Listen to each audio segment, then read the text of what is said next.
Hey there everyone, here we are back again with Franco from Fresh Air Carpet Cleaning, and we're going to have a bit of a discussion this week about how much you should expect to be paying for your carpets or upholstery to be cleaned. I know there's a fair bit of debate about that, so we're just going to clear up a couple of the things that might be able to get you to set your mind on what you should be paying to get a decent clean done.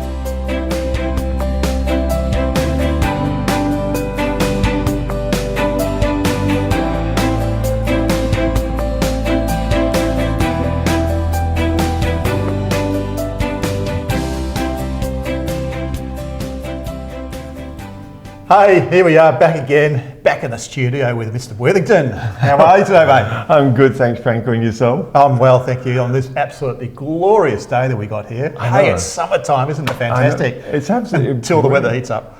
Yeah, but as most people come in after winter and they're going, people have been with their muddy boots and all wet, and the kids have been running through, and maybe the carpets are looking a little bit, a bit worse for wear. Yeah. Let's get them freshened up because summer and your friends are coming around, so they've got to look nice. Christmas time, yes. At Christmas time, everybody wants to get everything done yesterday. But you said about the intro to the show about pricing. Yeah. And I thought, I wonder how people work out what is, what's the right price and how they're actually going about this. Okay, well, pricing, it's a really contentious thing because everybody's got this idea that they want to spend as little money as possible. And I get that, I understand that. Yeah, absolutely. But there's a point where cheap just becomes cheap, and it's not actually what you really want to be looking for, because it can be too cheap. If something's too cheap and it's too good to be true, generally the rule is it is too good to be true, and you're really you're paying in some other way instead. And normally that's because of the fact that you're getting not raw you really wanted to get, which was a clean piece of furniture or a bit of carpet. So do you have for someone saying, okay, they've got to clean it, there's got to be certain things that happen to clean a carpet. That's right. So there must be an absolute minimum, because I've seen some crazy stuff out there and I'm going, oh yeah, you can't even afford to turn up. What are you doing? Turning up and just walking through and walking back out the door? Oh, look, there's heaps of them. There's some of those online apps, for instance, that you can find yourself a carpet cleaner and you can bounce people off each other and get the best price. Yep. Really, are you getting the best price? You've really got to look at what you're getting for your money. There is an actual standard for both carpet cleaning, and there's a standard for upholstery cleaning. The carpet cleaning standard, the AS3733, upholstery, the 449, sorry. And so those ones there will tell you the methodologies that you're supposed to be using for cleaning those particular types of items. And if you're not following those methodologies, are you doing it correctly? Well, there must obviously then be a cost in following them. There's an absolute cost in following them. To be able to do them to those recommendations, it takes this thing called time. Okay, so look, I know that my guy Carl was out on the job just a couple of weeks ago, and someone else turned up at a house beside him at the very same time. Now, it's a group of units, so identical inside. They were both empty, okay? So they're both doing essentially the same job. Now, they've got there at the same time.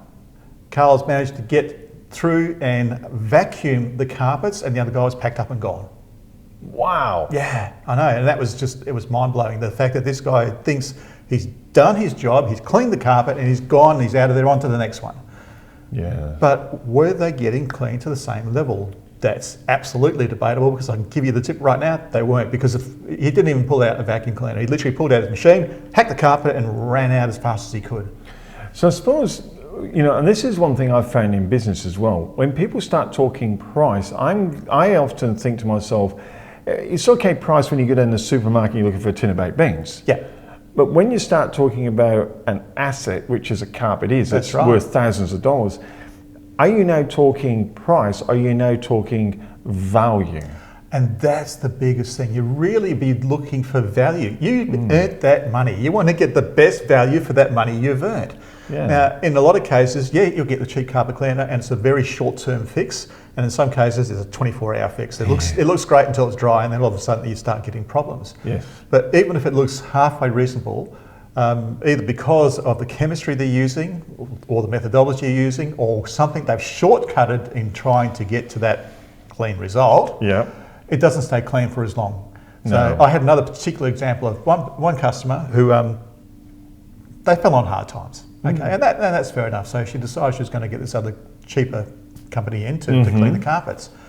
Now, this is going back a few years ago, and I used to charge her, I think, around about $250 odd to clean the carpets, and I was doing it once every 2 years. Right.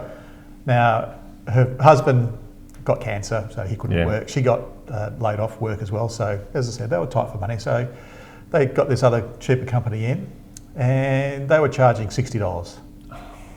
Now, in those 2 years, they had to have the carpets cleaned 4 times a year, and by the time I got back to it, the carpets were an absolute disgrace. And I mean, that's putting it mildly. There was so much detergent residue in there.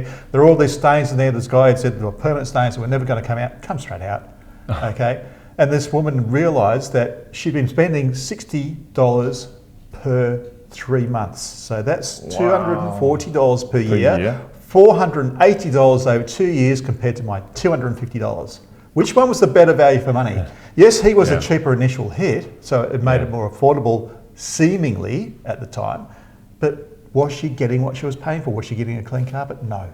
And I think that's the thing, isn't it? So I think when you come to carpets and you're looking at value, you want someone's track record here. You want to go, so how many times do you visit? Well, once every 2 years? Wow, how many times do you visit? 4 times a year?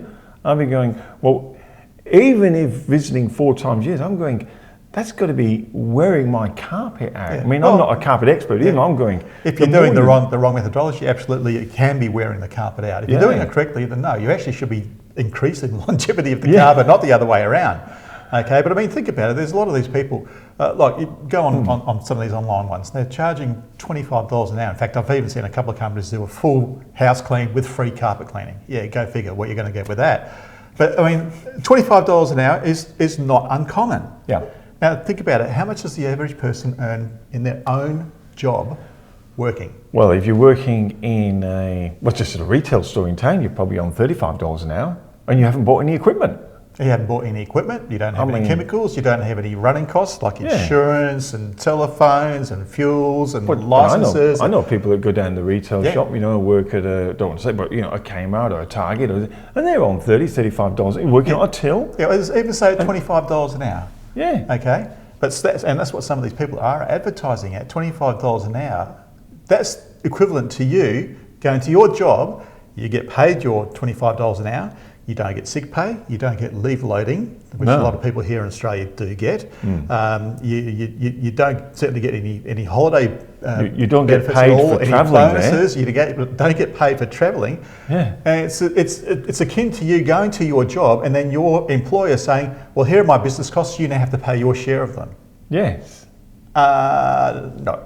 It's not going to happen. So how do you expect these people to make a profit and do the job properly to be able to give you what you're meant to be paying for? And that would ring alarm bells in my mind, because I'm thinking, if you're only charging $25 an hour, are you going to be here in 6 months' time when I ring you up and say, and that's this why isn't there's a working lot out? of them that come and go. I mean, I've been going in this industry now for over 30 years. Yeah. So the amount of cleaning companies, or carpet cleaning in particular, that I've seen come in and disappear, sometimes within a few months, sometimes within a couple of years. But generally speaking, if they last 3 or 4 years, they've done incredibly well. And they tick over and then realise they're not making money out of it, and they say, it's a mug's game, and there's plenty of second-hand equipment available out there if you want to start up a carpet cleaning business, I can tell you. So they realise they're not making money out of it, and then a lot of them are only part-timers. They literally are doing it for beer money and not much more than that.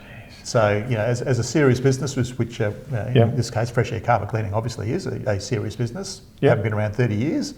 Yeah, we're kind of you know what you're doing. So I suppose when people are looking at value, I mean, I do this in my business. I'm always asking people, okay, so they spend money, but what are you looking for? What are you hoping to get? And I suppose in carpet cleaning, it's going to be the same. Okay, you're getting it. I know you're saying your carpet clean, but what did you pay for the carpet? What's it actually worth? What are you trying to achieve? Is this just a quick spring clean because you're selling the house next week? Yep. Or is this no, I live here, I'm going to be here for X. And what's your expectations? It's got to come down to a few more questions of going, and then your deliverables, because your deliverables are stark contrasting to someone who goes Yeah. So I mean, what we deliver the experience is the whole experience as well. It's not just a case of like, you phone up someone and they turn up and they rock away and that's done. Yes. Okay. Yeah. The experience starts from the time that you make an initial contact, whether it's via email or via telephone or via Facebook or whatever it is. Okay. We want to deliver the best value experience from beginning to end. So that includes the way that we communicate with our customers. We keep everybody in the loop of exactly what's going on, when, where, how, why, even to the point where we will send you a GPS link of where we are when we're travelling to your house so that you know we're coming. I know that's true because I get the GPS link when you're coming to the studio. Yes, exactly. Yeah, going, hey, we've got a film shoot. I'll be on my way. Okay, where is he? Oh, geez, he here stopped we at go. Macca's, yeah. So when people are looking, and we're going to talk a little bit, I mean, I think this is how I divide my customers up. Well, not my customers, but this is how I think happens in the marketplace. You've got the people who go cheap. Yeah. Now, And you're always going to have that. Yeah, and there's only one reason for me to go cheap. Do you want to take a pause while this goes on and we'll come back? Yeah, we can do that. Easy. Hi, how are you guys? Hello. Hi. We're making a YouTube video. Do you want to star in it? Will be good. Yeah, I'm sure you'll be absolutely brilliant. Oh. All right, we might as well continue, eh? There we go. The mumbling in the background though. Yeah. That's going to get sound. At least they go with there. Yeah, it's pretty nice. Cheers. That's good. Excellent. Okay. So I guess one of the things that I always look at in business, you're always going to come across people that go, look, let's just do cheap. Yeah, absolutely. And there's always going to be that element there. Yeah. And there may be some genuine reasons. If you're selling, and hey, let's get it fresh. Yeah, or a lot of time when people are in a rental property, they just want the cheapest job out there to be able to satisfy the needs of the property manager that they haven't received. But at the end of the day, if the carpets don't come up clean, guess what happens? You've burnt your money. You've burnt your money, and then you start developing arguments with the property manager, the landlord, and tenants, and then potentially the carpet cleaning company you've contracted to do it in the first place. Things get real messy real fast. And I think that's the thing. I think once they go beyond the initial, I'll just get it done cheap because I'm selling, I'll just get it done cheap because I'm moving out of rental. But when they realise I just get it done cheap, but oh my goodness, it may fail, I've just blown my money. And when you ring and it's just a dead tone silence because the guy's gone out of business. Yeah. Or they simply don't respond. And I've had that been told to me quite a number of times that the person simply will not answer their phone or refuses outright to come back and do what they're supposed to have done in the first place. And then I guess there's the second set of clients that are more research, I'll use the word research, it may not be the right word, but the research oriented, they're going, actually, you know what, I paid X amount for this carpet.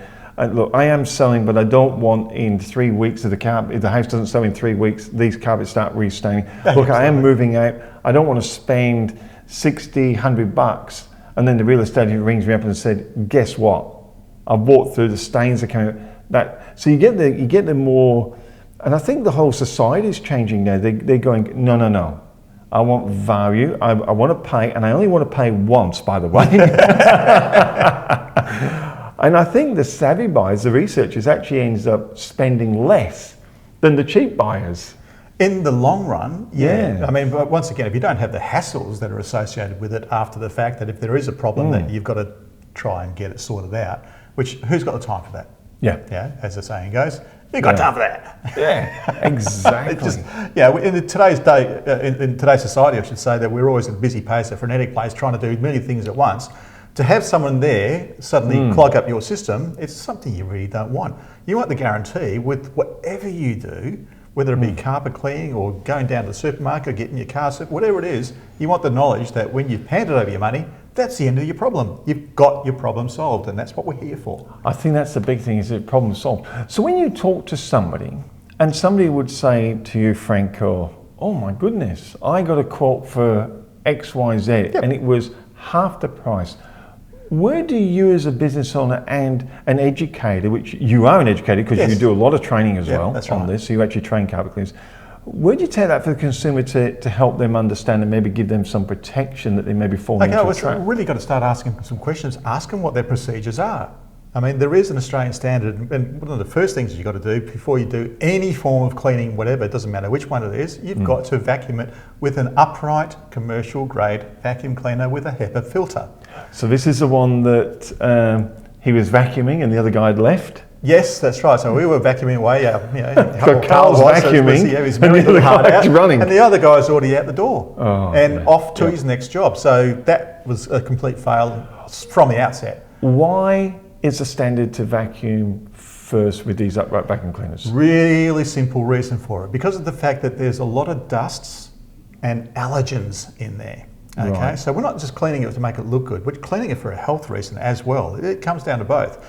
So we're trying to get that dust out whilst it's still dry. Because while it's dry, it's easy, well, in relative terms, easy to remove. Once it gets wet, it just goes into mud and it sticks. But what happens to the business, the householder, who said, look, I've already vacuumed it for you, Franco? Yeah, with their nice little wheezy old Sanyo that they bought from Kmart about 20 years ago.